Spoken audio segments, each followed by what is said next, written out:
Dr. Raza Bakari, welcome to the Valder Beebe Show, live out of Dallas, Texas. How are you? I'm doing really well. Thank you so much for your time. Well, thank you so much for talking about such an important topic, skin cancer.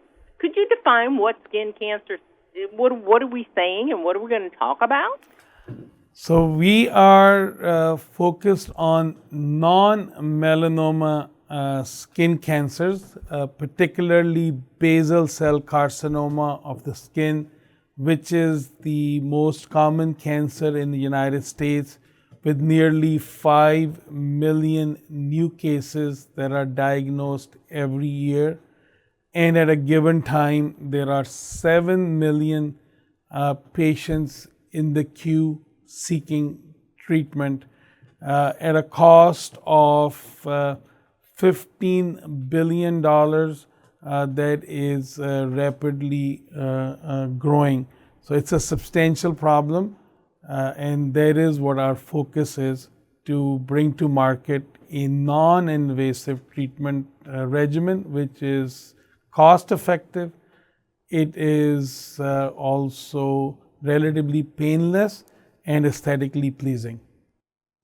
Okay, to bring to market, I don't know if you just call it a treatment or a cure. Is there a cure? If not, what's the treatment?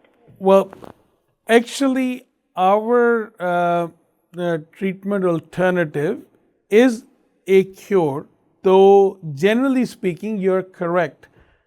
Cancers are only treated when they are surgically, when they are localized, have not spread, and can be surgically removed. That is how basal cell carcinoma of the skin is treated, through a surgical intervention from the days of Adam and Eve. It is an expensive treatment, it is a painful treatment, and it is aesthetically not very pleasing. And our effort at Medicus Pharma is to do this non-invasively by using our patent-protected microneedle arrays, which are tip-loaded with a potent chemotherapeutic agent, which is delivered directly at the site of the lesion, which activates a calreticulin pathway or an immunogenic response that actually kills the cancer cells. So it is a cure. It is a cure which is in clinical studies. We have been at it for quite some time. We did a safety study in 2021. We currently have a proof of concept study covering 90 patients across multiple sites in the United States, where we just looked at an interim analysis earlier this year and saw more than 60% of patients showing clinical clearance. So we are quite bullish that we are at the cusp of crossing the finish line in not so distant future. You said that this is quite expensive, quite extensive. Is it, and this may not make sense, but is it better when you, as the doctor, find it in certain stages, like stage 1 rather than stage 4? Is it less expensive? Is it easier to fix? All of the above? So non-melanoma skin cancers are localized cancers, and if treated in time, do not go through various stages of spreading within the body.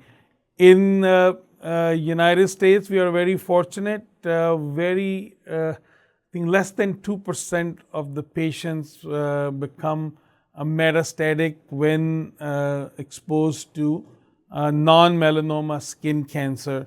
The rest of the world is not that fortunate, but the treatment modalities certainly become more and more expensive and limited when the cancer has spread. But fortunately, while basal cell carcinoma, which is the most common cancer and is diagnosed abundantly, is a localized cancer, a slow-growing cancer, and a treatment intervention secures a complete cure. And that is what we are focused on, that instead of treating this surgically, which is quite expensive, painful, and aesthetically not very pleasing, it could be done non-invasively in a novel method by delivering a chemo payload at the site of the lesion. Dr. Bokhari, this is fascinating what you're talking about. I have so many questions out here waiting on me in, in Facebook, Instagram, and those other things. I can't get to your questions, but I want my audience to know that there are answers. I got to ask this before I let you go. Is technology playing a part in you helping people with this kind of cancer? Advancements in technology, including adoption of AI-enabled models, are all helping in improving patient outcomes.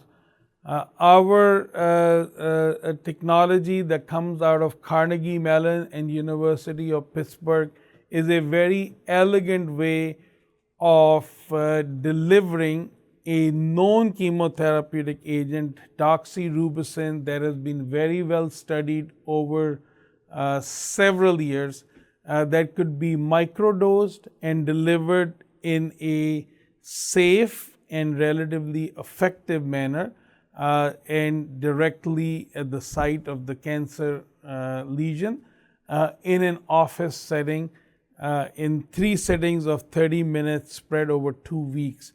So to your question, technological advancements are indeed playing a very important role. Well, you're playing an extremely important role as a researcher, an oncologist, and all the information that you have gathered to help others. Where does my audience go online and find more information about this, doctor? Like they might want to be a part of a trial, or they might want to converse more intelligently with their doctor about what they're experiencing. You can certainly come to our website at medicuspharma.com, where you can find relevant information on the cancer and our novel treatment modalities, including information on our clinical trial sites across the United States, and now also expanding in Europe and Middle East. This is a global problem, and I get to take the credit of all the good people, which are researchers working at that. You had mentioned I am neither an oncologist nor the direct researcher, but clearly I am surrounded by very smart people who have found an elegant way to treat this cancer. I want to thank you so much, Dr. Bokhari. I'm sorry if I misspoke on your title, but I'm so glad you stopped by the Valder Beebe Show. I know you've saved lives just by being here. So thank you for being my guest on the Valder Beebe Show. This is Thank you so much. Hi, I'm Valder Beebe, host of the Valder Beebe Show. We have over 1,000 videos on ValderBeebeShow.com and YouTube.com/ValderBeebe Show. We upload new videos daily. Our site is a modern baby boomer platform with news and information important to boomers. Subscribe to YouTube.com/ValderBeebe Show and stay connected as I interview the world's most fascinating people.